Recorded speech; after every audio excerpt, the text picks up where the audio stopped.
The Galactic Council had convened on Xiphos Prime, a planet whose atmosphere shimmered with the energy of 1,000 civilizations. Suspended above the planet's swirling gas storms was a celestial spire, the seat of power for the most advanced species in the known universe.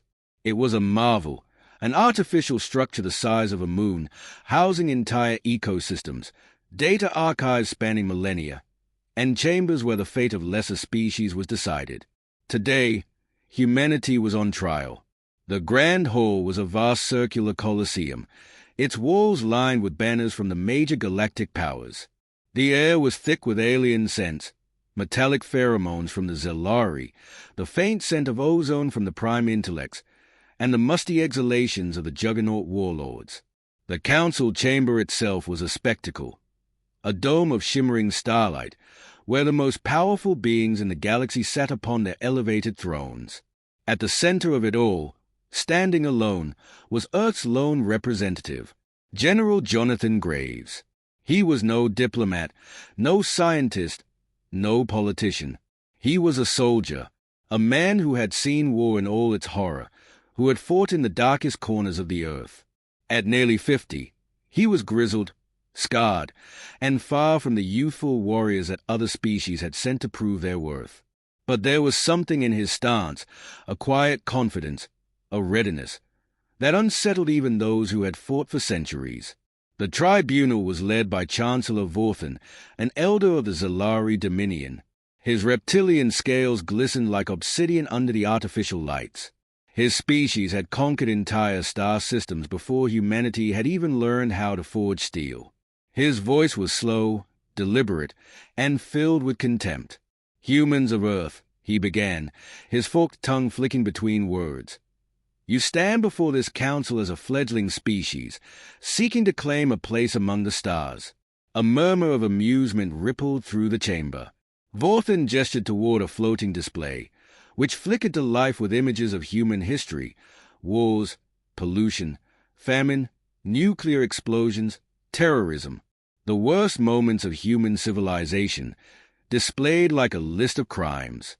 The laughter grew. "Your history is one of self-destruction," Vorthan continued. "You war among yourselves, poison your own world, and yet you believe you are ready to stand among us? Tell me, human, why should we grant your kind a place in the stars when it is clear you are your own worst enemy?" The display shifted again, this time showcasing towering alien warriors from different civilizations. The juggernauts, 10-foot-tall warlords clad in living armor, bred for battle. The prime intellects, an AI collective that had calculated the downfall of thousands of species before they even realized their mistakes.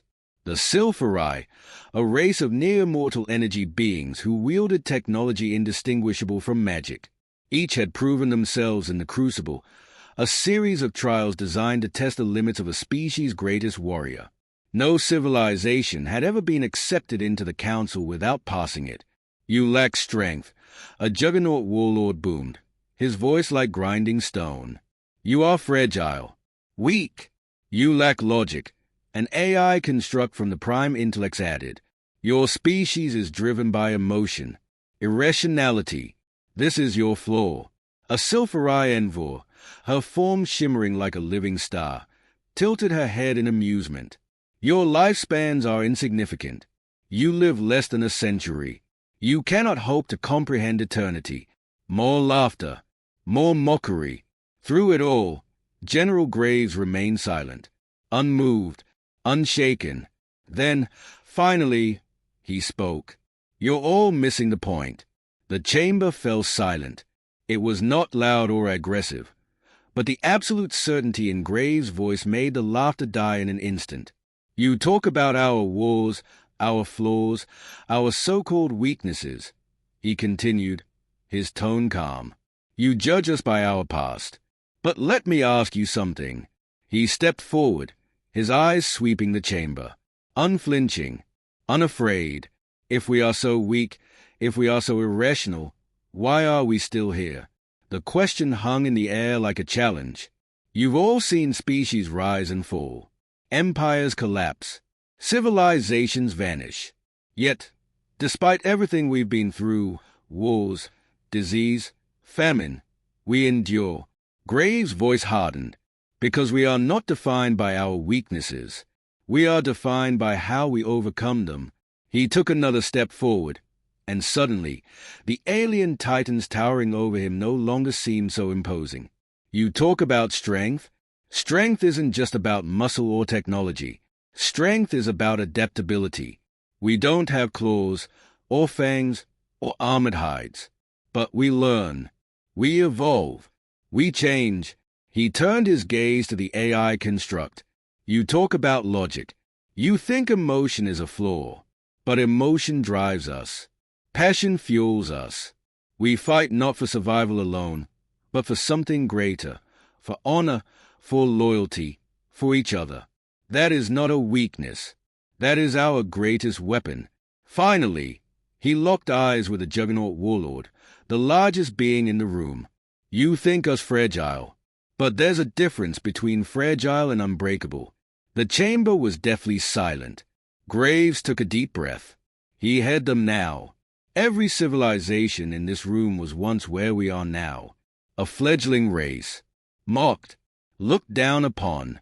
And yet, you stand here today, not because you were born strong, but because you proved it. He spread his arms. So let us prove it. A murmur. A shift in the atmosphere. Even the Zalari Chancellor seemed uncertain. You claim we are unworthy? Fine, Graves said. Then put us through the crucible. Send your greatest challenges. Your deadliest trials. Let one human stand against them. And if we fail, he paused. Then you can keep laughing. Silence. Then, after a long pause, the Juggernaut Warlord let out a deep, rumbling chuckle. Ha ha! He leaned forward. I like this one. The Chancellor narrowed his eyes. The council members exchanged glances. Finally, Vorthan spoke. Very well, human, the Zalari hissed. We shall grant you this trial. You will compete in the crucible.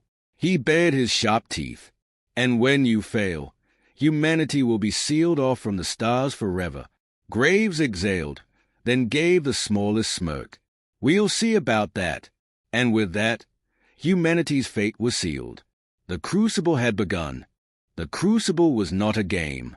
It was not a test designed to be fair. It was designed to kill. Every species inducted into the Galactic Council had sent their finest warriors to face it. Some were bred in the crucible of war, others sculpted by centuries of selective breeding, genetic engineering, or neural augmentation. These warriors were living legends, the champions of species that had conquered entire planets. Not a single human had ever attempted it. And now, standing alone on the darkened platform of the Crucible staging ground, General Jonathan Graves took one last deep breath. A disembodied voice filled the air, cold and mechanical. Beginning Trial 1. The hunt. The hunt. The world around him shifted. The platform beneath Graves' feet dissolved, and he found himself falling. His instincts kicked in, arms tucked, legs bent.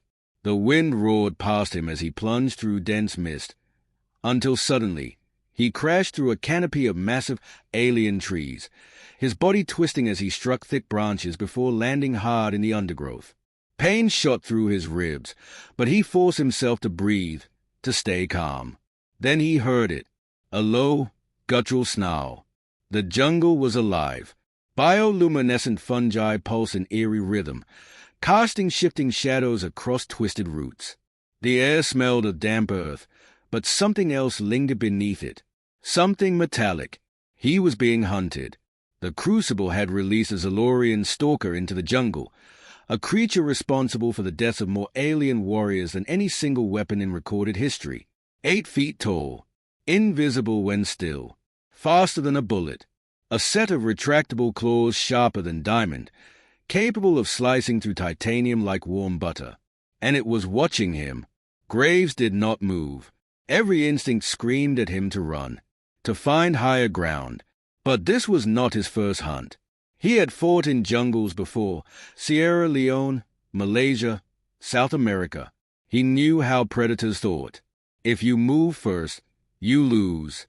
So instead, he listened.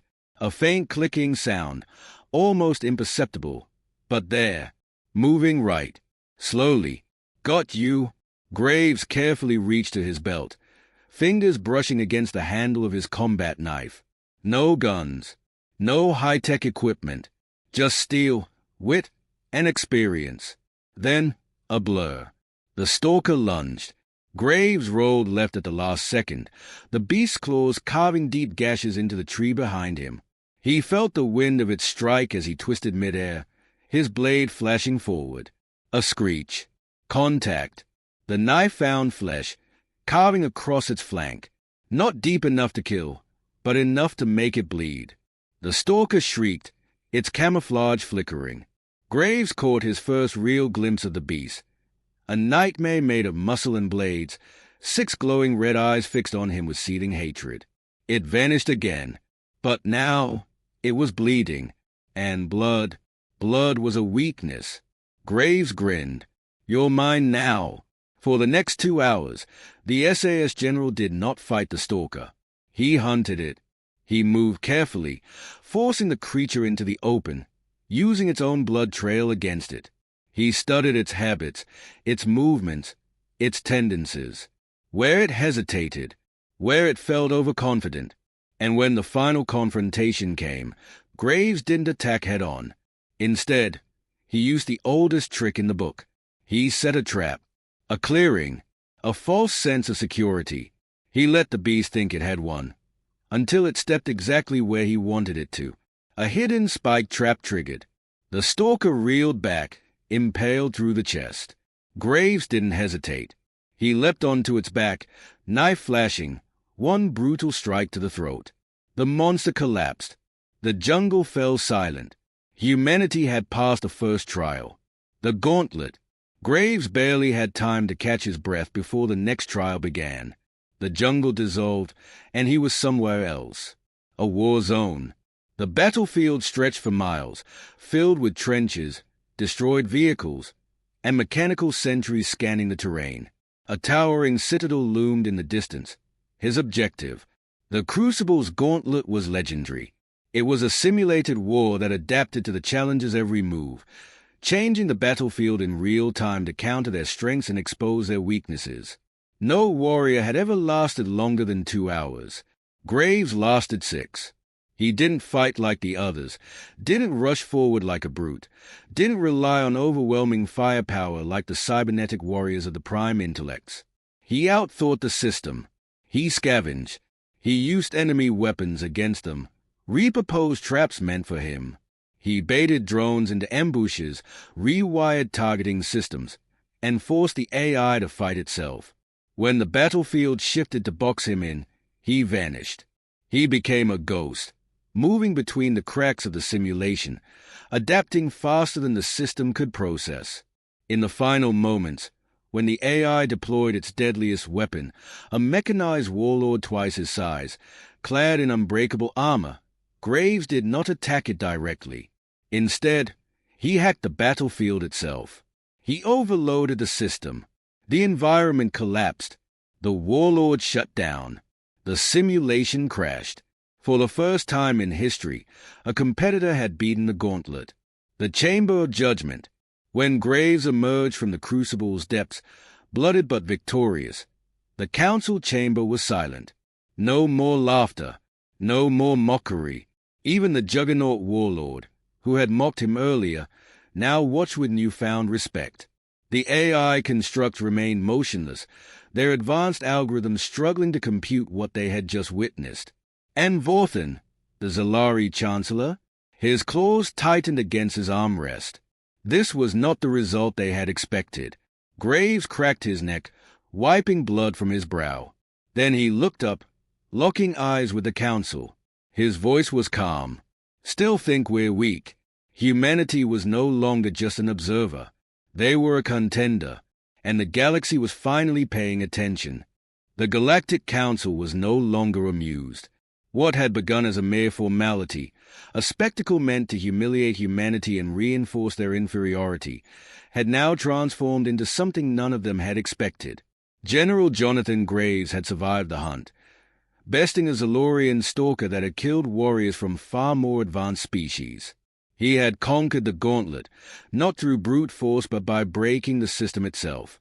Now, as he stood before the council once more, blooded but unbowed, he could see it in their eyes.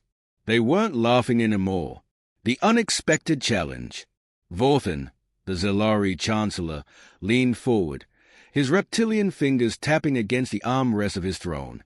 The chamber was eerily silent as the council deliberated. It should have been over.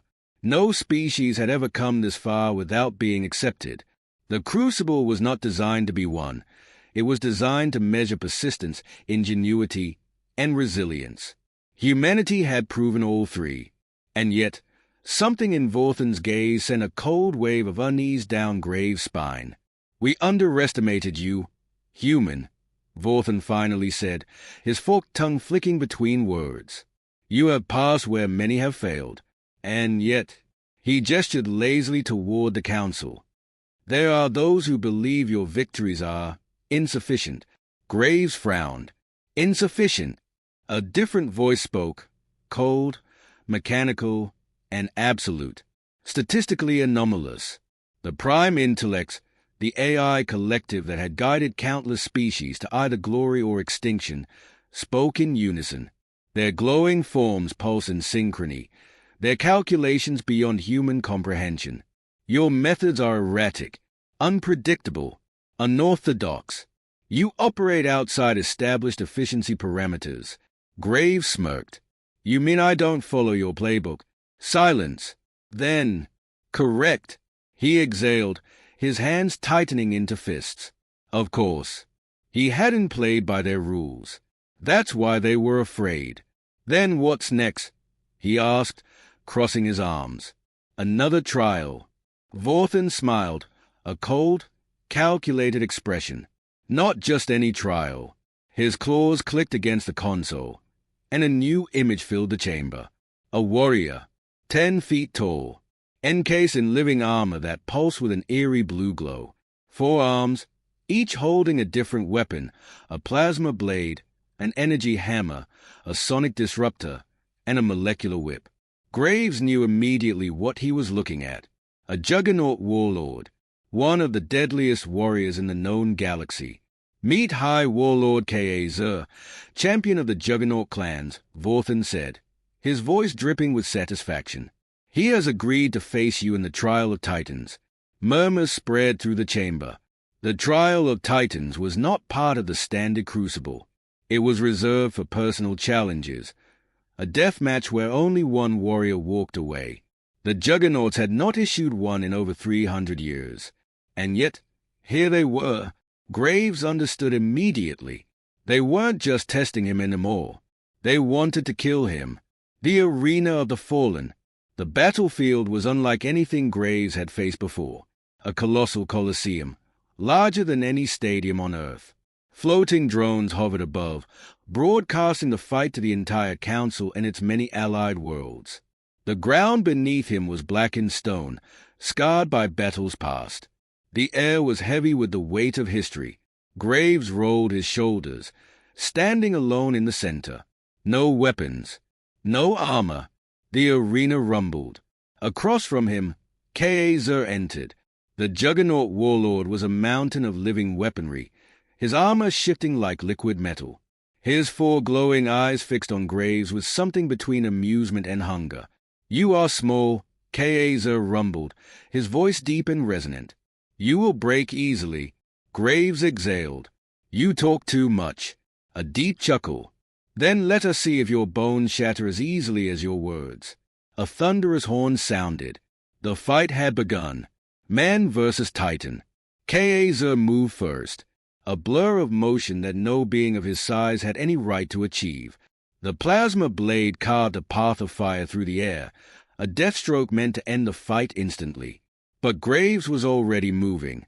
He ducked, rolled, and twisted in a single fluid motion, muscle memory honed through decades of battle.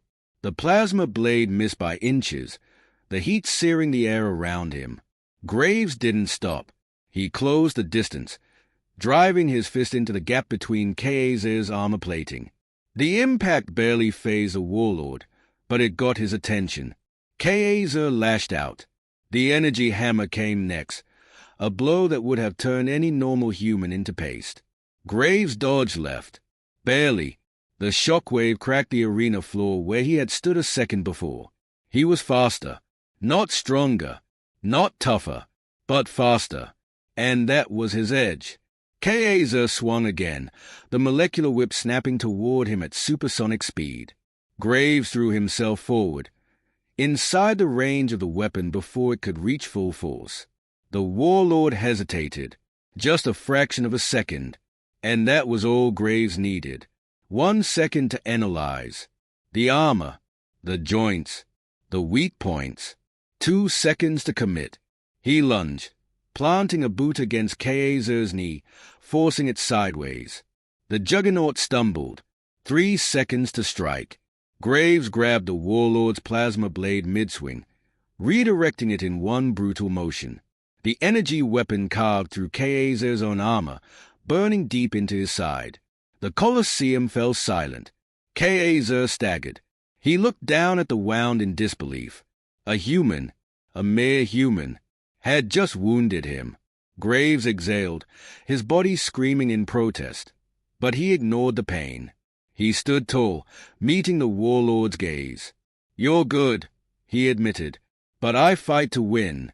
Kaiser grinned, a wide, predatory smile. Then, to everyone's shock, he stepped back and dropped his weapons. He yielded. The council erupted into chaos. The unthinkable. Vorthen stood, his face a mask of rage. This is impossible. But Kaiser turned to face the Chancellor. He fought with honor. The Juggernaut warlord rumbled. He defeated Mir. His voice carried across the Colosseum. Humanity is worthy. Silence. Then, slowly, one by one, members of the council nodded. Graves let out a slow breath. Humanity had done the impossible. But as he looked up, he saw the burning hatred in Vorthen's eyes. And in that moment, Graves knew. This wasn't over. Jonathan Graves had won. He had faced the Crucible, bested the trials, and defeated a Juggernaut warlord in single combat. He had shattered every expectation, every condescending sneer the Galactic Council had thrown at humanity. And yet, as he stood in the Grand Chamber once more, he could feel it. Something was wrong. The Council's verdict. The chamber was silent. The representatives of the most powerful civilizations in the galaxy sat motionless, their expressions unreadable. Then, Vorthen rose from his throne. General Jonathan Graves, the Zalari Chancellor, spoke, his voice a razor-edged whisper. Humanity has done what no other species has done before. You have conquered the Crucible. You have survived the Gauntlet. You have bested one of our greatest warriors in the trial of Titans. He paused, and yet his claws curled around the edge of his throne. The council remains divided. Murmurs spread through the chamber. Graves narrowed his eyes. Divided. His voice was cold. I played your game. I won. Now you move the goalposts. The Crucible was a test of strength, Vorthen replied smoothly. But there is one final trial. A test not of individual prowess, but of your species as a whole. Graves felt the weight of the trap before the words were spoken. You claim humanity is worthy of standing among us, Vorthen continued, his slit-pupil eyes glinting. Then let them prove it. A display flickered to life behind him. The Sol System. Graves' pulse spiked. What the hell is this? Vorthen smiled. A real war, General. Not a simulated one. The image shifted, showing a fleet emerging from hyperspace. A Zalari battle group, heading straight for Earth. The betrayal. Graves felt his blood turn to ice. This was never about proving humanity's strength. This was a declaration of war. You bastard, he growled. This was your plan all along. Vorthen tilted his head. Your kind are unpredictable, General. Dangerous. You have proven that much. The question now is whether you are worth allowing to exist at all. Graves turned to the rest of the council. You all sign off on this." His voice was sharp, cutting through the room. "You sit here, pretending to be enlightened, and now you're sanctioning genocide." A few representatives looked away. Others, like the prime intellects, remained indifferent. But Kaiser, the juggernaut warlord, stood. "This is not honorable," he said, his deep voice cutting through the tension. "They have earned their place." Vorthen's expression darkened. "Stay out of this, Kaiser, or do you wish to challenge me next?" The juggernaut's fingers curled into fists. He was ready to fight. Graves exhaled. He needed time. Time to get back to Earth. Time to prepare. But he wasn't going to get it, because the fleet was already en route, and Earth had no idea. The race against time. Graves turned and ran. Alarms blared as security forces scrambled after him. He wasn't supposed to leave, wasn't supposed to escape. But Graves had played their game long enough. He sprinted through the corridors, weaving between towering alien guards. His muscles burned, his ribs ached from the battle with Kaiser, but he pushed forward. He reached the docking bay, only to find the doors sealed. "Lockdown initiated," a cold AI voice intoned. "No unauthorized departures," Graves cursed. Then a deep voice spoke behind him. "You will need a ship." He turned. Kaiser. The juggernaut warlord stepped forward, tossing a small metallic key into Graves' hand. A command code. "Why are you helping me?" Graves asked. Kaiser crossed his arms. "Because you fight as we do. Because you earn my respect. And because—" He bared his fangs in a deadly grin. "I would rather fight by your side than against you." Graves smirked. "Then let's get moving. The battle for Earth." By the time Graves' stolen ship dropped out of hyperspace, the war had already begun. The Zellari fleet was descending upon Earth. Orbital stations shattered under plasma fire. Defense satellites detonated in rapid succession. The human fleet, outnumbered and outgunned, was holding the line, but they wouldn't last long. Graves hailed the USS Valiant, Earth's flagship. "Admiral Carter, do you read me?" Static. Then, "Graves, what the hell are you doing out there?" "No time," he snapped. "Listen to me. They're not here to negotiate. They are here to wipe us out." "Yeah," Carter growled. "We figured that part out already." A massive explosion rocked the atmosphere as an Earthship detonated under enemy fire. Graves gritted his teeth. They needed an advantage, and he had one. "Patch me through to all fleets," he ordered. A moment later, his voice boomed across every human battleship. "This is General Graves. We have one shot at this. One way to turn the tide." He took a breath. "The Zellari are predictable. They fight with brute force, overwhelming power. But we're smarter than that. We fight like ghosts. We fight dirty." A pause. "Forget their battle formations. Forget their superior firepower. Use their size against them. Lure them into tight spaces. Draw them into the debris field. Make them fight on our terms." A moment of silence. Then Carter's voice came through. "You heard the man. Let's give these bastards a fight they'll never forget."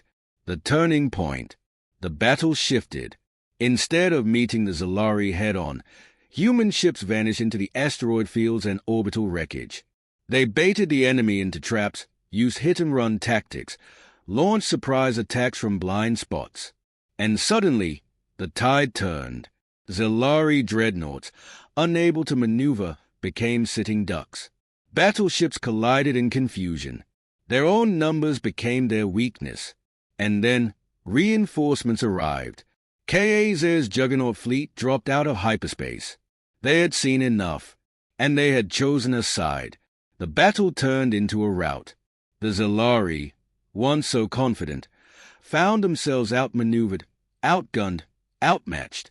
By the time it was over, Earth still stood, and Vorthen's fleet was in ruins.